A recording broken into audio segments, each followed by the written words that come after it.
ketiga, apakah yang Bapak Ibu lakukan apabila ada yang tidak disiplin?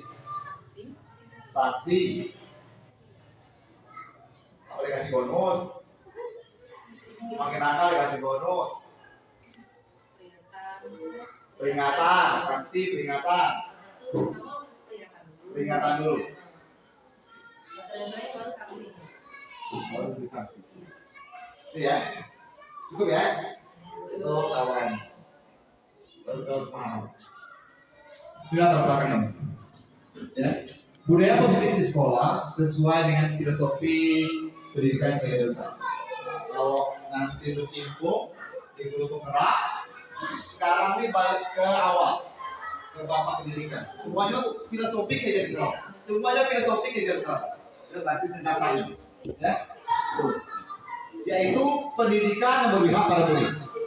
Jadi berpihak pada murid itu bagaimana seorang guru memberikan kemerdekaan ada guru itu guru mereka ya. Mereka belajar itu dulu. Karena semua itu didasari guru mereka berdasarkan filosofi tadi, pandangan-pandangan kehadiran kejaran ya. Bagaimana peran seorang pemimpin pada sebuah institusi dan menggerakkan dan memotivasi warga sekolah agar meyakini, menerapkan visi atau nilai-nilai kebajikan yang disepakati. Kalau nilai-nilai kebajikan siapa tahu? Kalau yang diharapkan dari kurikulum mereka, nilai kebajikan. Ada tahu? Karakter. Yang pertama kali punyanya Ibu Dewi beriman, bertakwa, ya, nanti baru berkarakter dan berikutnya. Itulah katanya itu pilihmu. Dan profil pelajar Pancasila. Itulah nilai-nilai kebajikan yang diharapkan dari kegiatan ini. Ya, tuh. Sehingga tercipta budaya positif berpihak pada murid. Ini pun serta memiliki keterkaitan dengan standar nasional pendidikan, khususnya standar kompetensi jurusan, standar pengelolaan pendidikan, standar pendidikan dan tenaga pendidikan, standar proses. Jadi dan hati jadi karena tercakup semuanya di situ. Karena yang besok ini satu kesatuan, tidak hanya tenaga pendidik. Ya. Itu latar belakang. Berarti semua itu bergambarkan atas filosofi kehadiran kehidupan. Karena orang luar saja pakai filosofi kehidupan. Masa Indonesia? Nah itu. Kayak Irlandia, dasar pendidikannya pada kehidupan. Bukan sebaik itu. Irlandia itu pendidikan paling baik di dunia.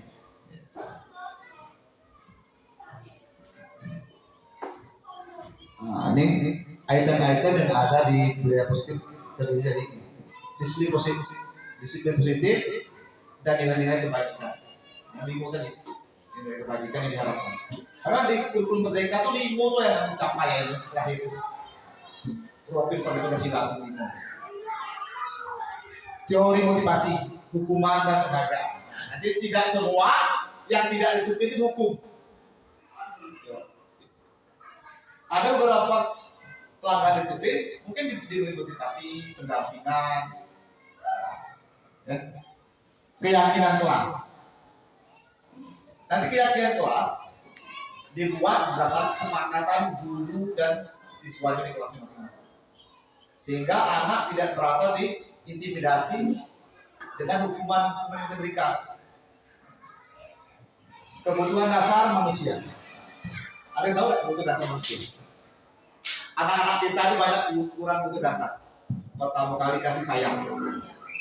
Sehingga begitu dia ke sekolah cari perhatian. Nah, Pak. Karena kita di sini nih, orang tuanya sibuk dengan kegiatan masing-masing. Beda dengan di kota. Di kota tuh anaknya ditanyakan, "Nak, tadi belajar apa?" "Tadi ada PR dah." Kalau di sini kita guru yang harus otot untuk menanyakan sesuatu, minat belajar. Ya. 5 posisi kontrol. Yang paling utama sebagai guru adalah manajerial. Tidak hanya sebatas pengawasan, tapi manajerial. Nanti ada sebagai teman, Mungkin kayak Fajar tuh kelas saya tuh kayaknya nggak kayak teman, nggak bisa manajerial. Ya, nggak kayak kawan. Berbisa kita mau ngobrol. Kalau dia kita sebagai guru dibagi siswa nggak ketemu. Tapi itu pun melalui proses, nggak bisa ujung-ujung langsung berubah. Tapi kita melakukan proses. Ini seketika diskusi. Ini cara penindakan dan langkahnya. Diskusi ini bisa dilakukan melalui urutan, boleh juga tidak. Dengan kondisi ya apa yang terjadi nanti.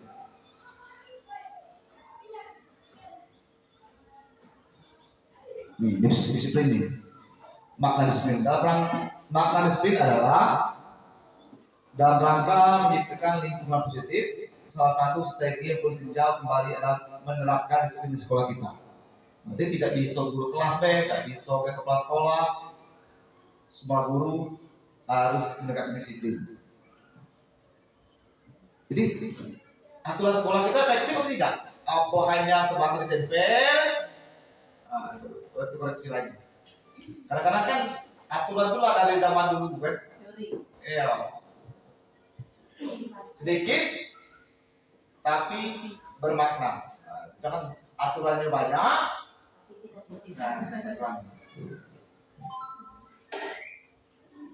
Apa sesungguhnya arti dari disiplin sendiri? Apa kaitannya dengan nilai kebajikan? Ujungnya pasti timur nilai kebajikan yang diharapkan. Karena profil mereka itu tadi profil pada Pancasila apa? Ditekankan timur tadi. Ya.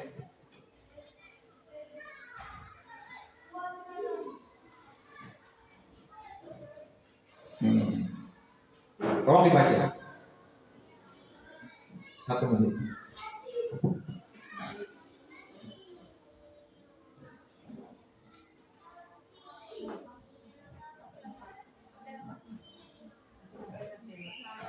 Saya bacakan.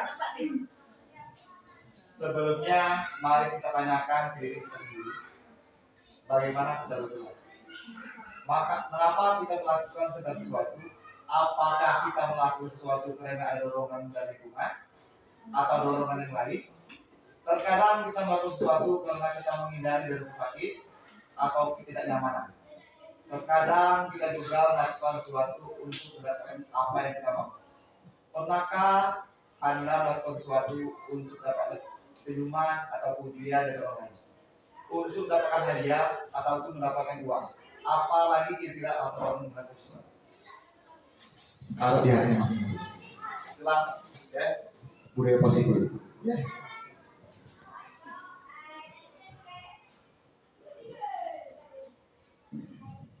Ya.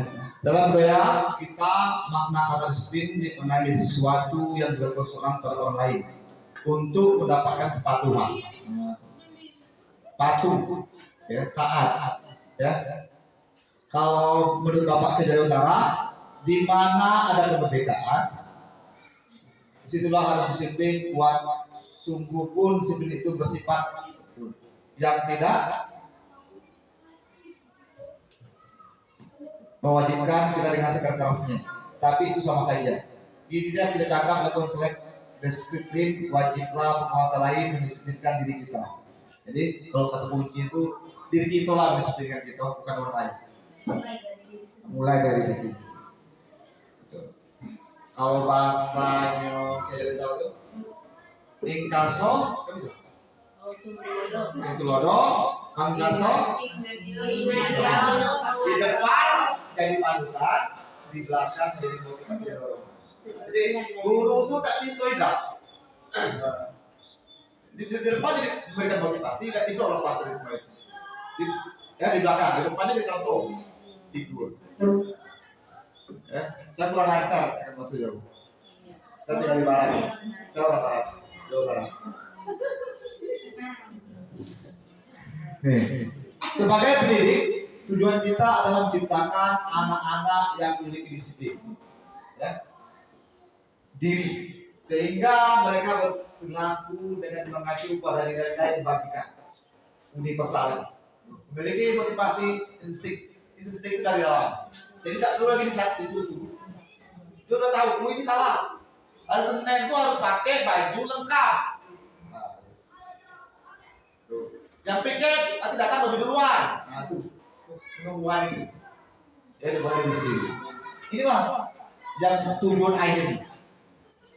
Nilai kebajikan itu. Beriman, bertakwa, atau yang Maha dan berakhlak mulia. Mandiri, beranalitis, berpendidikan global, bergotong royong dan kreatif. Kalau dikatakan kreatif itu luar biasa.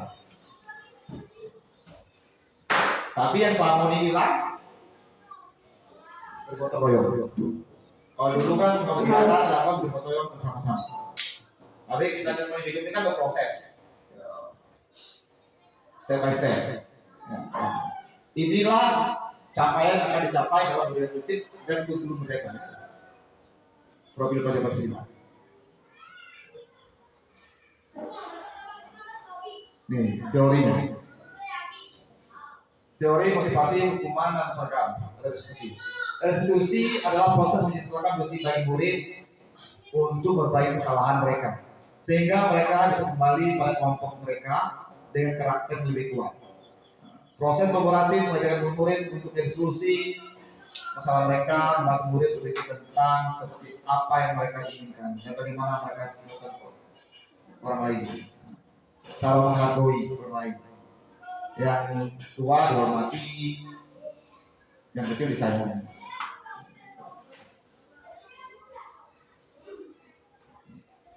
Nih keyakinan kelas. Kalau yang bisa cepat dimulai adalah keyakinan kelas. Saya tengok ada beberapa kelas sudah ada yang punya keyakinan kelas.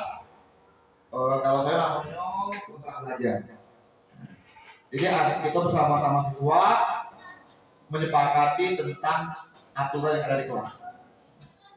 Hal-hal kecil, misalnya satu bicara yang lain mendengarkan. Karena anak-anak ini apa yang dia lihat dan apa yang dia dengar. Kalau kita tidak sampaikan dia tahu. Buatlah kata-katanya jelas, singkat, padat, tapi bisa dipahami. Alhamdulillah saya si kembar Zarhan lakukan kelamaan. Karena sepakatnya kelasnya nanti buat kita ke orang tuanya, orangnya tahu. Mungkin masih terlambat, tapi agak kurang. Kalau dulu, nah itu karena anak-anak itu apa yang dilihat dan apa yang didengar. Namanya kesepakatan kelas atau keyakinan kelas. Kalau saya namanya untuk belajar, boleh apapun. Ya. Kalau bisa kita kenalkan. Sama-sama kita memulai belajar. Karena tugas itu kan mengingatkan.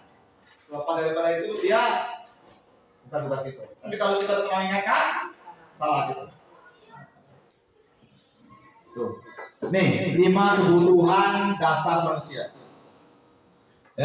Tuh. 5 kebutuhan dasar. Dapat begini? Coba baca begini. 4 kebutuhan dasar dan dunia berkualitas. 5 kebutuhan dasar manusia. Seluruh tindakan manusia memiliki tujuan tertentu. Semuanya yang kita lakukan adalah usaha terbaik kita untuk mendapatkan apa yang kita inginkan. Ketika kita mendapatkan apa yang kita inginkan, sebetulnya saat itu kita sedang memenuhi satu atau lebih dari satu kebutuhan dasar kita, yaitu kebutuhan untuk bertahan hidup, survival, kasih sayang dan rasa diterima, love and belonging, kebebasan, freedom, kesenangan, fun, bertentangan dengan nilai-nilai kebajikan atau melanggar peraturan. Hal itu sebenarnya dikarenakan mereka gagal memenuhi kebutuhan dasar mereka.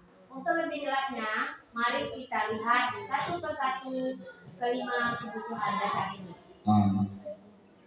Ya, di situ dia ada kekuatan. Kalau sini yang nampilkan kekuatannya siapa sini? Ada yang Yang menampilkan kekuatannya. Yang kuat sing bertiga. Rama. Karena Rama itu kan dia merasa lebih kuat dari yang lain. Sehingga dia tampakkan kekuatannya sehingga untuk kayak penjajah, kayak menyakiti lain. Kalau dia buktikan itu dia orang tak tahu. Dan juga Rama itu sama kayak aja kurang kasih sayang di rumah. Jadi dia dibuat-buat kegiatan itu supaya orang memperhatikannya.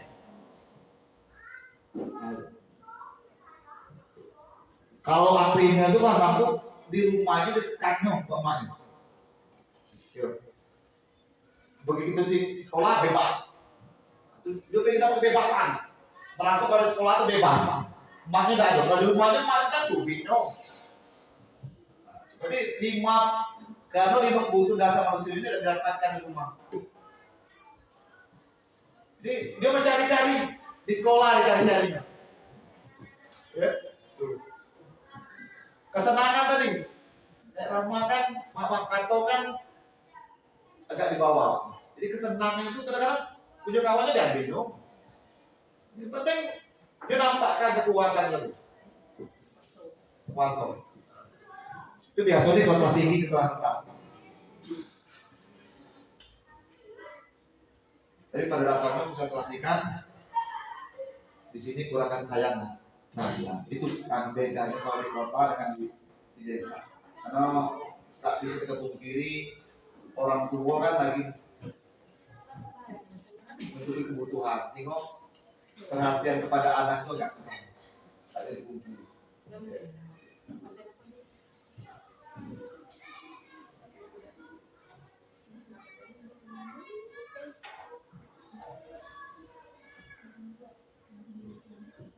Nih, kira-kira yang selama ini kita lakukan gimana? Hukuman, konsekuensi,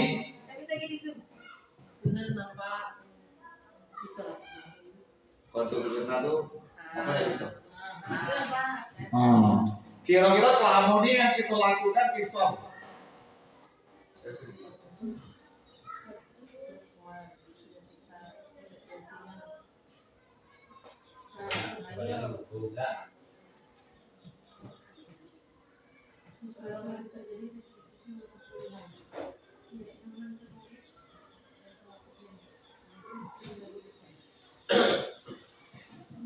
Di sini ada hukuman, ada konsekuensi, restitusi.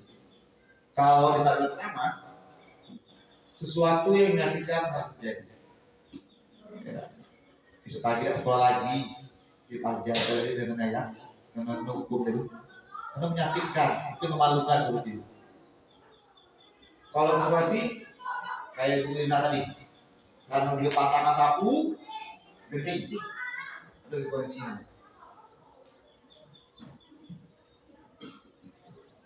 Kalau itu pilihan. Nah, tadi maksud matakan sapu apa ya? Tahu nggak sapu nih yang bunuh? Tuh, diskusi. Kalau hukumannya itu tadi, jumlah lapangan, kalau mata sapu, apa? Sapu ruang kelas. Tapi hal-hal itulah yang bikin menyakitkan. Tapi kita berusaha mencoba paling tidak kalau dia udah bikin PR saya paling 4 loh. Beda ya. Tapi kalau dia nggak bikin, pelipatannya saya bikin. Kalau 4, saya bikin 8. Tak bikin lagi dia 16. Karena sekarang nih HAM nih berlaku buat diri kita dan siswa. Jadi kalau kita secara fisik, ya. Berarti kalau bisa kita minimal di disiplin. Kalau di sini kalau hukuman identitas itu gagal karena menyakitkan.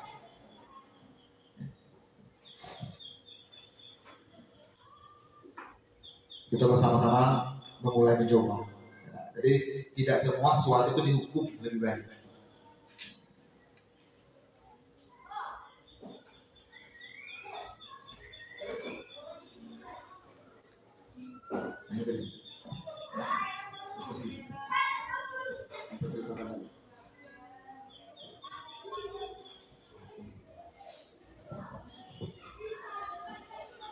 Ini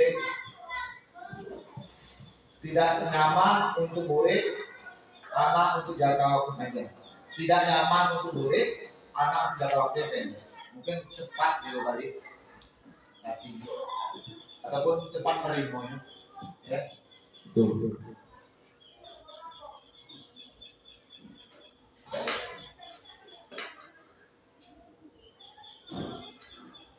Nih, yang terakhir, udah banyak ya. Apa itu restitusi? Ya. Bagaimana cara penindakan?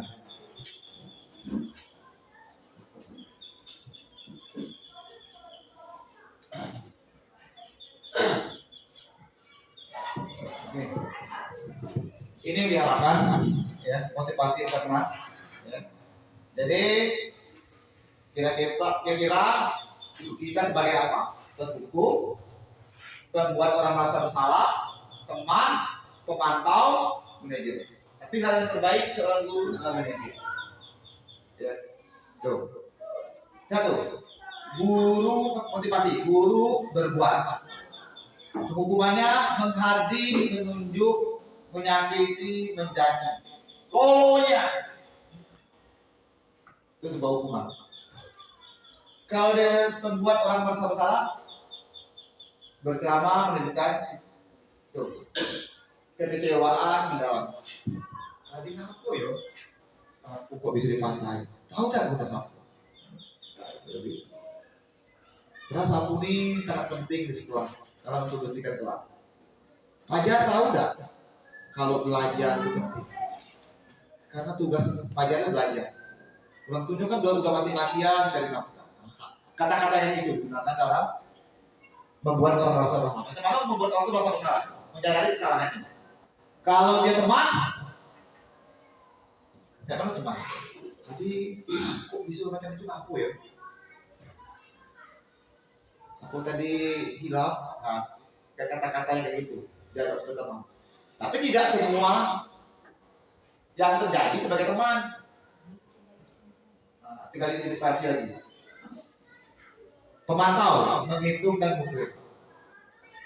Biasanya nih lebih ke tahu nggak kayak di SD itu nih ada aturannya nggak boleh rokok. Nah, pemantau. Tapi kalau seorang melihat mengajukan pertanyaan, tadi Fajar lakukan itu, apakah ada yang bisa dilakukan lain? Hal-hal kata-kata seperti itu yang boleh sebagai manajerial. Ini ada contohnya. Paling bawah, guru berkata, kalau kamu tidak melakukannya, saya akan berikan hukuman. Saya akan tidak naikkan kelas, itu hukuman. Tuh kata-katanya. Kalau dia seorang pembuat orang bersalah, kamu sudah mengecewakan ibu bapak. Nah, kalau teman, lakukan untuk bapak ibu. Ya, sudah nanti bapak ibu bantu.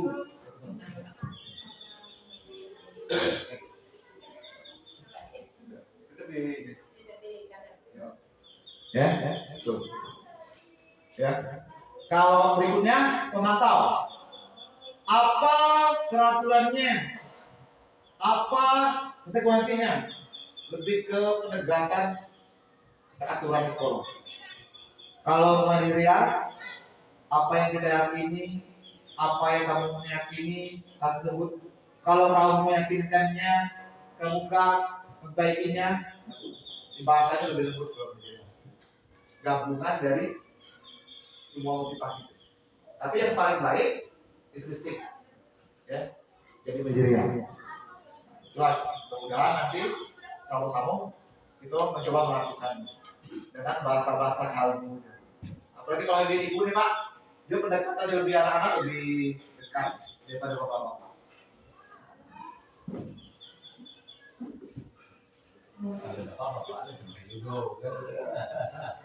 Nah ini apa itu segi konstitusi? Ya. Bagaimana cara penindakannya? Ya. Apa itu bisa dengan identitas? Ya, bicaranya. Setiap orang pasti pernah melakukan kesalahan. Ya, kayak tadi ke Akrimil. semua orang itu pernah melakukan kesalahan, tidak diulang lagi ya. Nah, itu disebut dengan menstabilkan identitas. Kalau dia pada validasi tindakan, adakah cara yang lebih efektif? Ada nggak daripada cara yang ini? Tapi belum bisa lakukan. Bisa Pak, kayak gini. Kalau pada menanyakan keyakinan, ini. Kamu ingin menjadi orang seperti apa? Kalau Akimil Jati si Isma, kira-kira mau jadi aku besok. Nah, tapi kegiatan ini tidak mesti berurutan sesuai dengan keadaannya. Kadang-kadang hal itu mendesak, sehingga tidak perlu baru berurutan sesuai kondisi yang akan kita hadapi. Jadi dari kegiatan budaya positif ini pada dasarnya ujung-ujungnya adalah ya kebajikan berpasangan. Ya, bagaimana menerapkan profil kader Pancasila itu di sekolah, mulai dari diri masing-masing. Itu tadi, guru menjadikan contoh dan memberikan motivasi ke siswanya tentang budaya-budaya positif tersebut. Kira pertanyaan?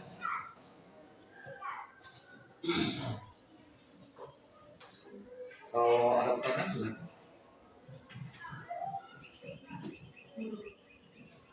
Kalau nggak ada, terima kasih.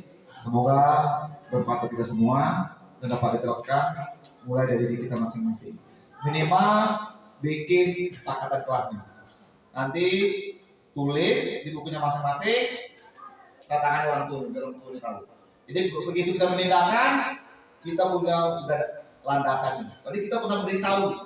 Berarti itu aturan di kelasnya. Selama ini kan kita cuma aturan kelas itu anak-anak ini. Tapi orang tuanya udah pernah tahu tentang aturan yang ada di kelas dan sekolah. Semoga hari ini bisa sampaikan orang tuanya apa-apa itu aturan yang ada di kelas, yang ada di sekolah. Terima kasih. Saya Iri. Wabillahi taufiq. Assalamualaikum warahmatullahi wabarakatuh.